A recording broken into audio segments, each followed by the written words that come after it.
नमस्कार बच्चों। Today we are going to discuss class 9th SST social science worksheet number 44। ये आपकी 2 नवंबर 2021 की वर्कशीट रहेगी। आज की इस इजी इंटरेस्टिंग वर्कशीट में हम हिस्ट्री के first chapter the French revolution को रिवाइज करेंगे। इट मीन्स ये हमारी रिवीजन वर्कशीट रहेगी। यहाँ पर हमें इसी चैप्टर से एक एक्सट्रैक्ट दिया गया है। इस एक्सट्रैक्ट को हमें रीड करना है और इसी पर बेस्ड कुछ ईजी क्वेश्चन है जिनको हमें सॉल्व करना है।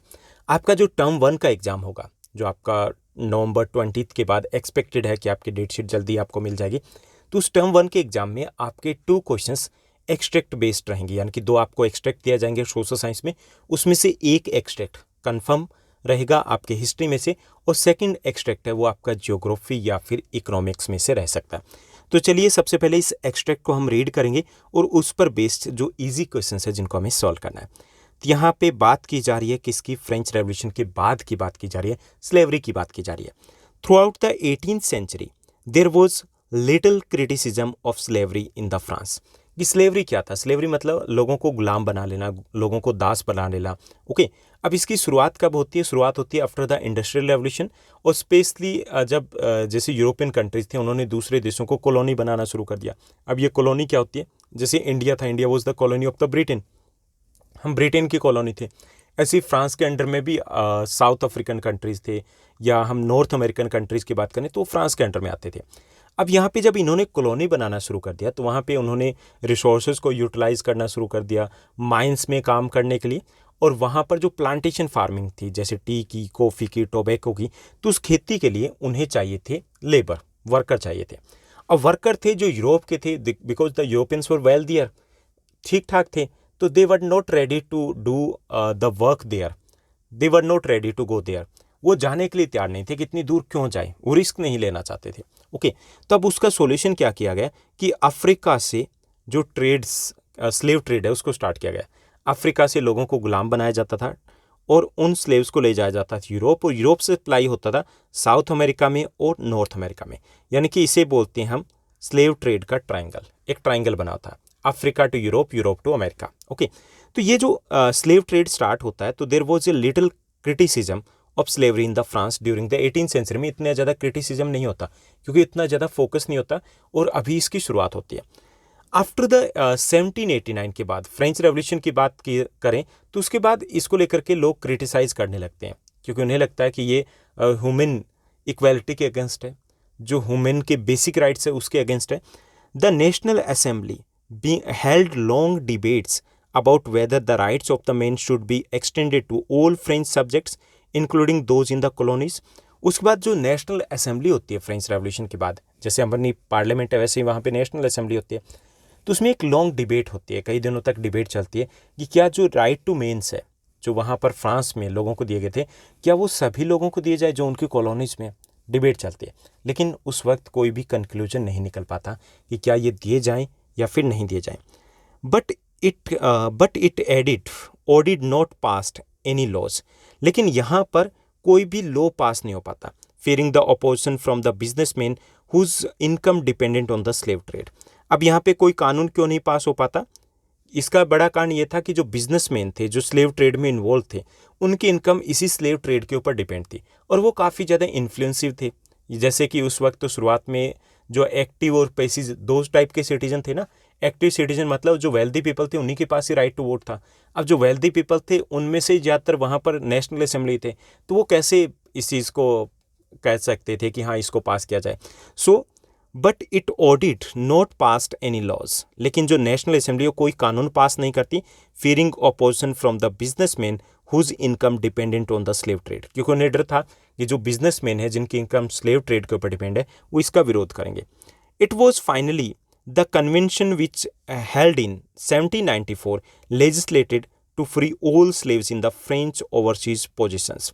फाइनली 1794 में जो मैक्समिलियन रॉब्सपियर की हम बात करते हैं, रॉब्सपियर मैक्समिलियन की जो गवर्नमेंट होती है, उस गवर्नमेंट के टाइम में 1794 में एक लेजिस्लेशन, एक कानून पास किया जाता है और यहाँ पर स्लेवरी को इलीगल डिक्लेयर कर दिया जाता है। यानी पहली टाइम कब होता है? फर्स्ट टाइम होता है 1794 में। कौन करता है? कन्वेंशन इसको इलीगल डिक्लेयर कर देता है। This however turned out to be a short term measure. हालांकि ये लंबा नहीं चलता, शॉर्ट टर्म मेजर होता है, नियर अबाउट 10 ईयर्स तक चलता है और उसके बाद क्या होता है, दोबारा से स्लेवरी है उसको इम्प्लीमेंट कर दिया जाता है, यानी कि उसको हरी झंडी मिल जाती है। आफ्टर 10 ईयर्स नेपोलियन री इंट्रोड्यूस्ड स्लेवरी, और 10 ईयर्स के बाद यानी कि 1804 के आसपास नेपोलियन है स्लेवरी को री इंट्रोड्यूस कर देते हैं। Plantation owners understood their freedom as including the rights of enslave African negroes in pursuit of their economic interest. यहाँ पे जो प्लांटेशन जो ओनर्स थे वो समझ चुके थे कि उनका जो इनकम है, उनका जो इकोनॉमिक ढांचा है, वो सारा का सारा इसी स्लेव ट्रेड के ऊपर, इन्हीं स्लेव्स के ऊपर डिपेंड करता है। Slavery was finally abolished in the French colonies इन 1848, और फाइनली 1848 में स्लेवरी को फ्रेंच कॉलोनीज से अबोलिश कर दिया जाता है, यानी कि पूरी तरीके से इसको जड़ से उखाड़ दिया जाता है। तो ये था हमारा एक छोटा सा एक्सट्रैक्ट, और ये बहुत इंपॉर्टेंट है, एग्जाम में आने के काफ़ी सारे चांसेस रहेंगे। तो इसमें हमने बात की स्लेव ट्रेड की कि कैसे होता था, कब इसको बंद किया गया, कब इसको री इंट्रोड्यूस किया गया, और कब फाइनली इसको अबोलिश किया गया था। अब इसी पर बेस्ड है कुछ ईजी क्वेश्चंस, चलिए इनको सॉल्व करते हैं। यहाँ पे फर्स्ट हमारा क्वेश्चन दिया गया, this source is about which of the following country. ऊपर जो हमें सोर्स दिया गया ये कौन सी कंट्री से रिलेटेड है ये हमें बताना है।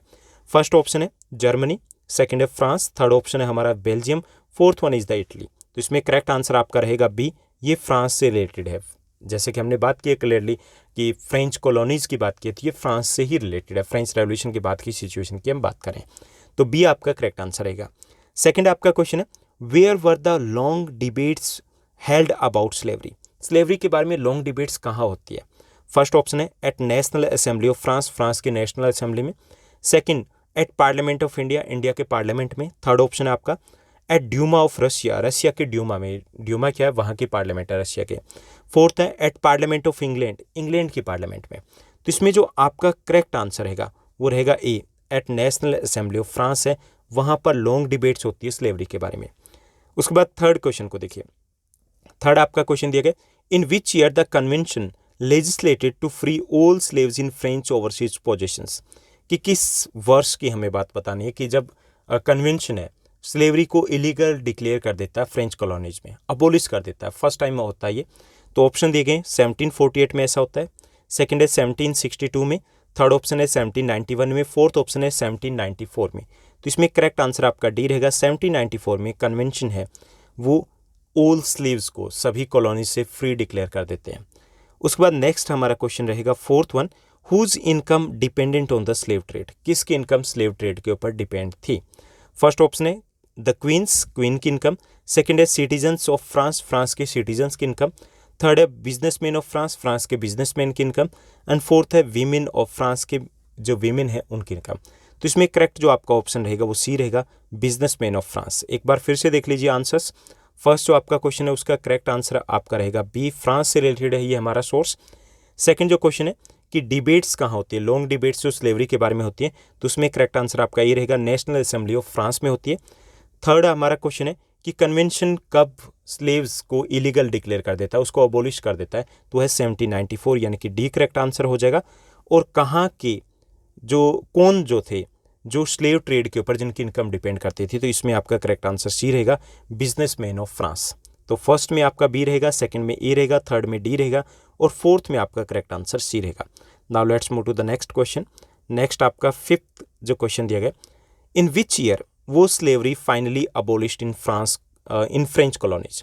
फ्रेंच कॉलोनीज से फाइनली कब स्लेवरी को अबोलिश किया जाता है, कब खत्म किया जाता है। फर्स्ट ऑप्शन है 1793 में, सेकंड है 1794 में, थर्ड ऑप्शन है 1845 में, फोर्थ ऑप्शन दिए गए 1848 में। तो इसमें करेक्ट जो आपका आंसर रहेगा वो रहेगा डी, 1848 में फाइनली स्लेवरी को अबोलिश कर दिया जाता है। नेक्स्ट आपका क्वेश्चन दिया गया, हु री introduced slavery in France. France में स्लेवरी को री इंट्रोड्यूस कौन करता है, दोबारा से स्टार्ट कौन करता है। फर्स्ट ऑप्शन है the queen of France, France की क्वीन। सेकंड ऑप्शन है politically active women of France, France की जो पॉलिटिकली एक्टिव वीमेन है वो शुरुआत करते हैं। Third Louis 16। फोर्थ ऑप्शन है नेपोलियन। करेक्ट जो आपका आंसर रहेगा वो रहेगा डी, नेपोलियन री इंट्रोड्यूस करते हैं स्लेवरी को फ्रांस में। सेवंथ हमारा क्वेश्चन है, for how many years the convention of free slavery meant. कितने सालों तक जो कानून था किसको लेकर के, जो स्लेव्स थे उनको फ्री करने का एक कानून पास किया गया था, वो कितने सालों तक रहता है। फर्स्ट है फॉर 8 ईयर्स, सेकंड है 10 years, for 15 years, and last option है 20 ईयर्स। इसमें करेक्ट आंसर आपका रहेगा बी, 10 ईयर्स के लिए। 1794 में अबोलिश किया जाता है स्लेवरी को और री इंट्रोड्यूस कर दिया जाता है 1804 में, तो नियर अबाउट 10 ईयर्स का टाइम होता है, तो बी आपका करेक्ट आंसर रहेगा। फिफ्थ में आपका करेक्ट आंसर रहेगा डी, 1848 में स्लेवरी को फाइनली अबॉलिश किया जाता है। सिक्स्थ में रहेगा नेपोलियन ने री इंट्रोड्यूस किया था, डी आपका करेक्ट आंसर रहेगा। और जो हमारा सेवन्थ क्वेश्चन है उसमें बी करेक्ट आंसर रहेगा कि 10 ईयर्स के बाद दोबारा से स्लेवरी को री इंट्रोड्यूस किया जाता है फ्रांस और फ्रेंच कॉलोनीज में। तो ये थी हमारी आज की वर्कशीट। आई होप सब कुछ आपको अच्छे से समझ में आया होगा। अगर आपको ये वीडियो, ये वर्कशीट अच्छी लगी तो इस वीडियो को लाइक करना, शेयर करना मत भूलिएगा। Thank you, bye bye, have a nice day. मिलते हैं नेक्स्ट वीडियो में।